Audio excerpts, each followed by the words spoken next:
Hey, Scott here. Welcome to the first of a new series I'm doing called Photographing My Backyard. The premise of this is really simple. Many people live in an area where they claim that there just simply isn't anything interesting to shoot. And I believe that this is a fallacy by all regards.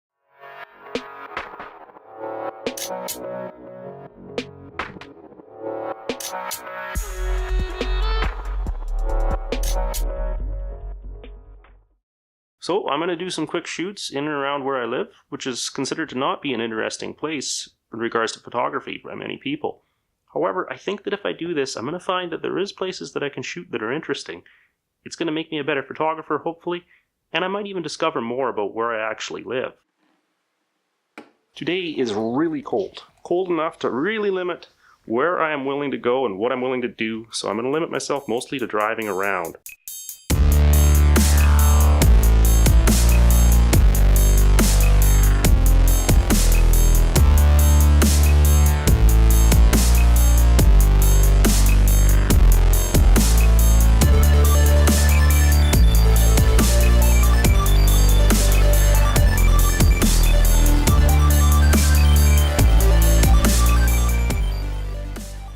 So that really didn't work out. I'm not quite used to the whole vlogging thing, and I didn't realize how long it was going to take me to, say, get set up and ready to go.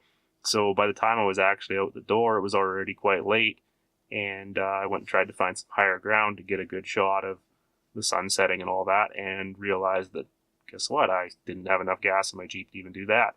So by the time I was back out there, it was already just a little too late to be really that usable. I did find a moose. I didn't get a very good picture of her because they move pretty fast. And I got a couple of shots of other things, but wasn't really very impressed with myself. So I went back home, made a snack, fresh cup of tea, waited for it to get properly dark, and now I'm going to go try and photograph some stars because I know with that at least I have some chance of having it work out. It's just a short drive from my house to get away from really any ambient light pollution. So this should go well because it's quite clear. That said, you never know until you do it.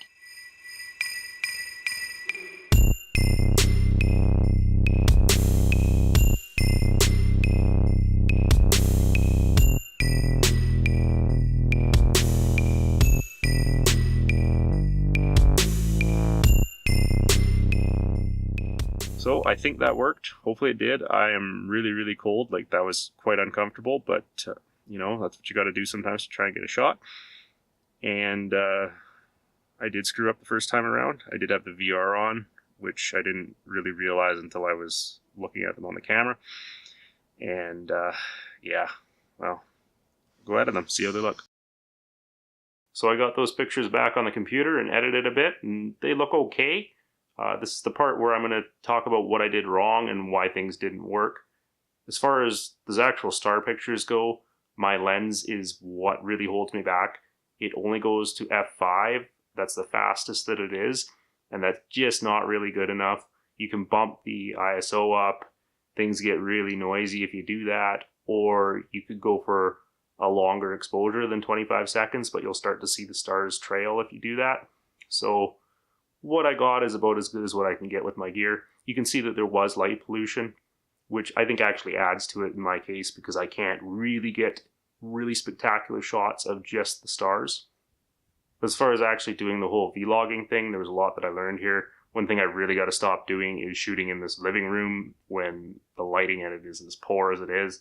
I've got some lights set up to try and make it better, but it's just not that good, and that really hurt some of the shots that I did here earlier. Also, my planning and time management wasn't very good. As I said, by the time I went out, it was too late. So it just didn't really work out for getting the shots that I actually wanted. Another thing is the action camera that I use to do the driving shots at night. It's not very good. It's one of those Chinese knockoff GoPros, and it's probably 5 or 7 year old technology at best now. But really the main problem I had there is I don't have the proper mount for it. I never really use it for that. I use it for filming close-ups of stuff in the shop where I'm afraid that the cameras are really going to get wrecked, whereas I don't really care about that thing, and it is in the case. Lighting in general, like really that's what I've screwed up a lot on this, is that Like those scenes in the Jeep, I realized, wow, you need way better lighting than that. The problem with this is that with this camera, this D5300, is if you bump the ISO up while filming in order to try and lighten the image up, it just gets really noisy. Like it's really not that good at that. I mean, I don't know how good a more modern DSLR is, but this one certainly isn't that good. I mean, it's better than some of the other cameras that I have used, but still, like, so really lighting, that's something I got to work on. Another recurring problem I had with this was the VR being on or off when it should have been set the other way. And with this lens, it's just setting you up to fail. There's no external switch for it, which is unique to all the Nikon lenses I have. The rest of them have an external switch. Nikon actually says this is a feature that they deleted the switch. And it's only in the actual settings menu in the camera, like it's buried in there that you have to go in to turn it on or off.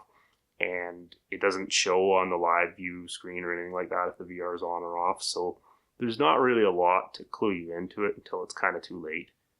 Like, I took a whole bunch of pictures that didn't work because it was on, and then I shot a bunch of video that came out shakier than it should have because it was off.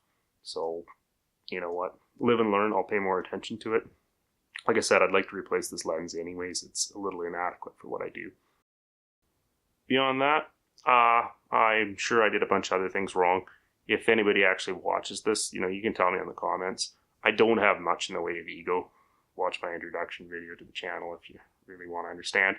And I understand that I am not necessarily good at this. This is a learning experience, an experiment for me. I'm really doing this also so that I can do a better job on my other channel that I actually care about a little more. I think the only way to get better at making films is to keep doing it. And I essentially learn by making mistakes. It's how I've lived my whole life. Ooh. One thing I have to do though is I gotta do this effect.